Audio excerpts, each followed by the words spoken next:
All right, so I'm live. If you are catching the replay on wherever I decide to put this on, I decided to start this like a quick minute early just to go through like the rundown, what to expect for this video. And yeah, that's pretty much it. So first things first, I want to share with you guys 4 things I have either picked up from myself running the virtual assistant agency I used to have, or with clients, and just kind of get that going. 4 things that I've learned as an operations manager when it pertains to company culture. I almost forgot what I was talking about today, y'all. That's where that pause came from. I almost forgot what I was talking about. I've learned again with my virtual assistant agency or working with clients, things we picked up, things we had to kind of like work through in hopes that will help you guys if you're working this currently, if you already know this stuff, maybe another little tip you may have not realized may be helpful. Whatever the case may be, this is why I'm doing it. Hopefully it helps. Also, I wanted to make note, there is a working document that I have. It's a Google document with all of the responses I received when it pertains to company culture. I did an audio event on LinkedIn in November on this, so that's where a lot of the responses came from. I'm still kind of filtering through and adding some stuff as I go. But you can take that word, Google document. There we go. You can take the Google document, make a copy, keep it for yourself, or you can just keep the working document that I have. I will be updating it as I go. And yeah, so there's that. Make sure to grab that because I am going to be reading a few of the responses before I dive into this, into the live today. But you'll have that handy for yourself to make changes, hopefully, and go for that. Yeah, so I guess I'll just go ahead and start with my biography real quick, and then we are going to get the show on the road. So I'm Adriana. I am the owner of the Lazy Millennium. What we do here, we are an operations management company. Lord Jesus, this is my last day before vacation, y'all, so I'm all over the place. But anyway, we are an operations management company, and what we do here, primarily we help businesses document, which is writing down your business processes. So you should not be running your business from your mind. We help you get that from your mind and document it on paper or digital paper. We also help digitalize your documented processes. So after you get it from your head, wherever you do, I like pen and paper, and sometimes I'll transfer it to like a Google document. That's what I love. But you can do however. There's no right or wrong way, really, how you do it, but we help you digitalize it. And digitalizing means we help you move it into a software where it's accessible for everyone to use. So like I am a consultant with Trainual, so I recommend Trainual a lot. However, you do not have to use them. You can use whatever. You can use a project management tool. Some people still just stick with Google Docs. Like, I don't want to learn nothing else. This is Google Doc. So we help you intertwine all the files and stuff. So yeah, whatever digitalized means for your company and it works, that's the key thing, and it works, that's what we help you do. Then we also help you improve them because once you have them documented and digitalized, you have to keep them updated. What worked beforehand is not going to work all the time. So we have to make sure we're constantly updating it, improving them where we can. And yeah, so self-explanatory. So that's what we do at the Lazy Millennial: document, digitalize, and improve the processes. And yeah, so today, focusing on company culture. It is already 11:01, so let's go ahead and get started. So there are 4 things I want to cover today. And number 1 is my favorite, documenting your business processes. So first things first, when it comes to company culture, I was supposed to read the document, y'all. Y'all never remind me. So this is just a few things. Then we'll hop into number 1. So this is a few of the responses I received. Again, make sure you grab the document if you want it, just so you have for your records. Even if you're only a solopreneur and you decide to build down the line, you still want to have this. Because like, again, I had a virtual assistant agency. I didn't think about this stuff. And even though my people are amazing, we still talk, most of us still talk and everything. This is something I wish I did in the beginning and really thought of before I started bringing people on. So like some things included micromanaging. That is the biggest one. Drastic rules between employees and those in leadership, saying certain rules and then doing something else. That's a big one. I've dealt with that myself. Failure to lead, not listening to the process owners, failure to acknowledge the good work with awards and recognition, allowing harassment, failure to decide, lack of diversity, no education or upward mobility within the company, expecting employees to take ownership and throwing their whole life off center with no bonuses or benefit. Let's see, positional leaders, there are leaders, but they're not visionary or inspirational. Let's see what else we got. Micromanagement comes up a good bit. Let's see, failing to set company standards and protocols. This is why documentation, I'm about to cover that in just a moment. Failing to develop your staff.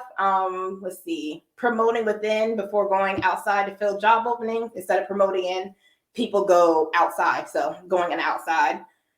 Having to follow up with 30, 60-day, the progress reports, like when you're new, making it seem like rest and time off aren't deserved. Pretty much overall, I don't want to repeat the same thing because, again, y'all gonna have the same document. Y'all can read it for yourself. But pretty much the big things are micromanagement, leaderships, either not listening to stuff that was set in place or there was nothing in place at all. So people are kind of like winging it. So we're going to cover that because that was one of the main concerns as well when I was running my own and then also helping clients like with their processes and realizing why they. So number one, documented processes.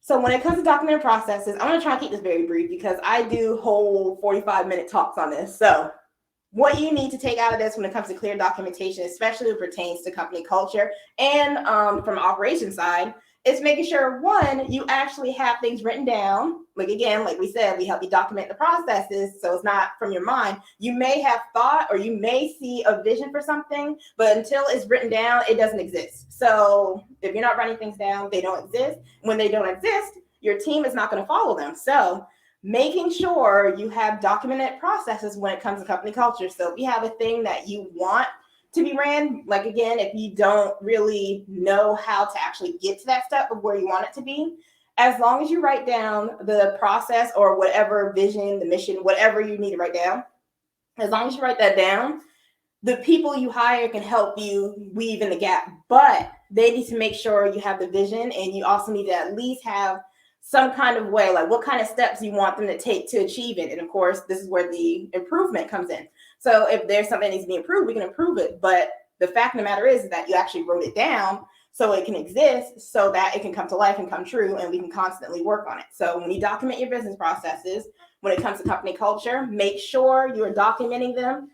First off, there are two different things when it comes to documenting. So we have the processes that you actually have. So the process that you have or that you're constantly doing, like you pretty much set yourself. So like for us solopreneurs or anybody really, if you're a leader of a job, whatever, you have a set goal inside the company that you want to reach. So we start with the goals. What is the goal for that? Once you have that goal set, like, okay, now that we have that, what steps are we going to take to reach that goal? So you need to write out step one, I'm going to do this. Step two, I'm going to do that, blah, blah, blah. Just how it sounds. You need to make sure you document it and also come up with the steps.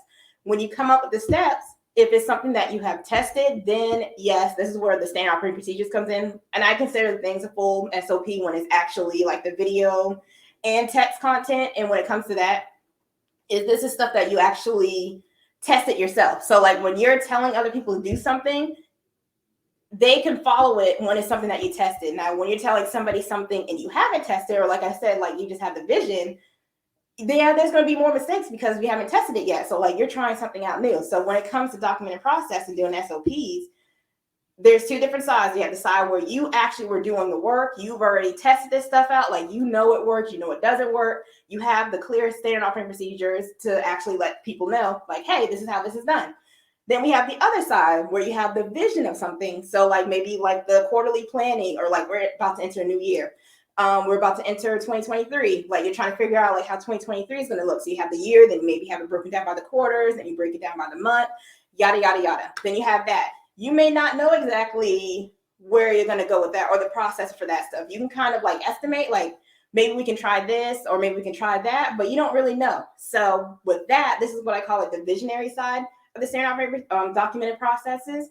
So like you still write them down, you still do like the step by step. However, you can't really fully make an SOP or expect certain things from somebody because you're still trying to figure it out yourself. So all in all, if you take anything from this segment, document your processes, learn the two different sides. There's the ones that have been tested that you can give to people, and people can duplicate it. I call it duplicate it. They can duplicate the process because you actually tested it, or whoever already tested it is like tried and true. All you need to do is really just update it as you move on. And then you have the other side, the visionary side, where just as a sound, it's a vision. You're not really clear on where exactly it's going to go at, but you got it.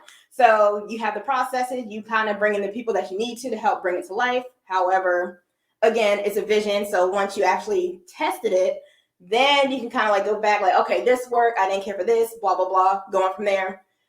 Then it can start becoming like the side one where it's actually tested processes and you can do the SOPs and stuff for that. So document a process, write it out. Long story short, write them down. We do not operate from our minds. Other people can't read our minds. And until you document it, it doesn't exist. Now we're moving on to number 2. Better onboarding. I'm going to take a quick step order because I talk a lot and... Okay. Number 2, better onboarding. So when it comes to the onboarding process, I can't tell you, like, even for myself personally, this was something I could not really stand because I felt like we spent so much time with onboarding. And a lot of times I didn't even know what the job was. Like, I mean, yeah, they gave us like the titles and stuff. So like, yeah, I knew what I signed up for. But like when I went through the trainings and stuff, I was still left confused.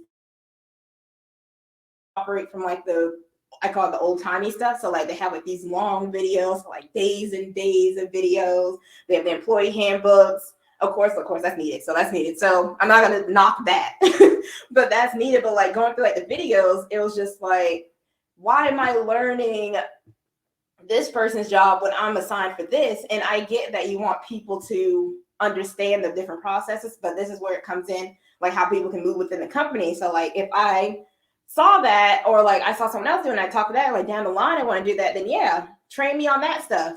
Like, how do we get that process going? So that's where that comes from. But like, if I'm doing a job, I just want to know the job I'm doing. What's the processes for that stuff?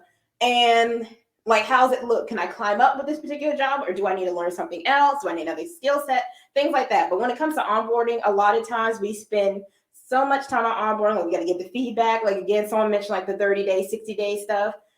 No one really, I mean, it's beneficial, but it's not really beneficial at the same time, because sometimes they'll give you like the rundown of stuff. But like I mentioned, I didn't really fully understand my job by the time I was done with the training. And if the leadership isn't taking accountability, or they're not doing their part in training the staff, so things just mess up, and then people end up leaving because 1, the onboard is confusing. 2, leadership isn't leading the way they need to be leading.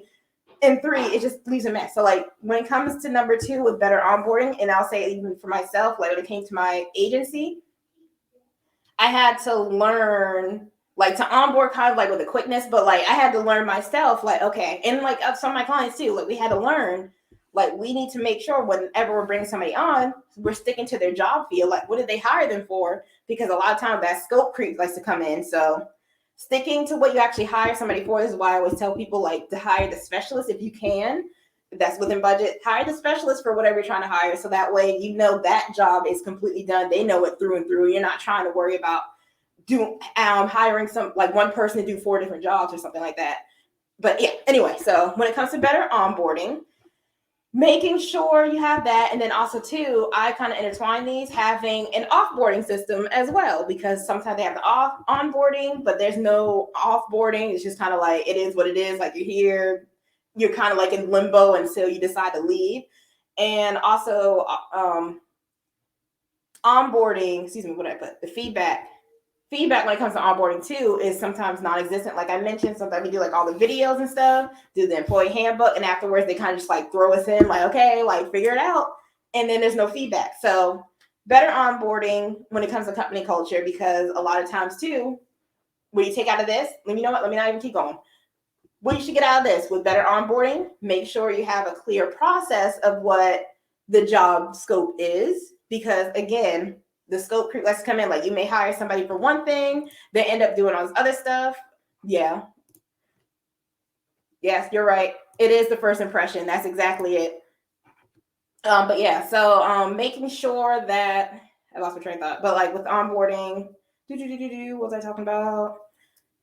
Making sure you have the clear process of 1, people know what the jobs are. And then like I was about to mention too, like the mission and vision and stuff, like what is this company for? So like also, we're in today's time, people want to know what your company stands for, in addition to like what the job is. So like, yes, the job is nice, but we also want to know like what are you fighting for, or like what is your stance outside of the company? Like, what does the company as a whole fight for? So like for mine, Black Lives Matter and stuff is like one of my top things. Minority owned, we are heavy supportive of different things, I let it be known. And then also too, that's not the type of things the staff wants to be around.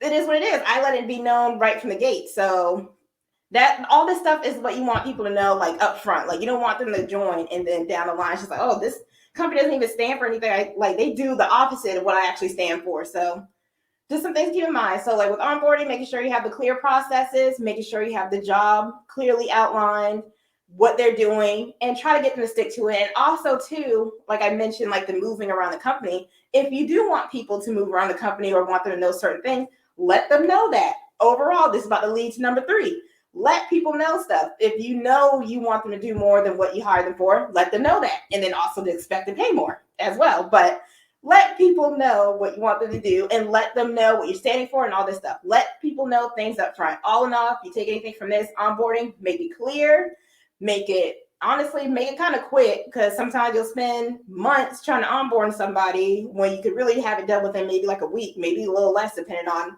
company size and stuff, and have them on the road. And they actually understand what you're doing, because you're trying to throw too much information at once. I know for myself, so I throw so much information not acknowledge, but it doesn't sink in at all. I have to physically do the work and see other people doing it before I even get it. So better onboarding, clear processes, make sure people know things up front. And that's all you really need to remember for that. Now, number 3, like I mentioned, we're going to move on. Number 3, communicate with the staff. This should be simply put, but a lot of times, especially as you start getting like the leadership roles, people kind of, I don't want to say get lazy, but I don't know the term I want to use here, but sometimes people don't take into consideration, like, even though I'll say like the CEO, because I'm making the CEO because I own this company. So I'm the CEO and the owner right now. When it comes to other people coming in, like in leadership roles, sometimes, how do I want to say this? Sometimes, yeah, I'll just say sometimes we do get lazy. Like we expect other people to do things for us, or like we expect the leadership to articulate certain things to other people, but sometimes they don't collect the information the way they should. So things is kind of like a mess. Or sometimes someone's only talking to maybe 1 or 2 people and maybe expecting things to go around, or like, oh, they'll share it. There's no communicate with the staff. Overall, if you get anything out of this, over communicate. So like if something like with the companies, we saw so many layoffs this year. One of the things it still sucks, but one of the things that could have happened is like they let people know up front, like they could see the projection. Like if they're doing like the quarterly planning and stuff, you can see the projection, like, oh, we're not bringing as much money, like we may have to let people go. And instead of waiting till last moment, or like some people were saying they got like emails like when they logged in, you can communicate that with your staff, like, hey, like this is what's happening with the company.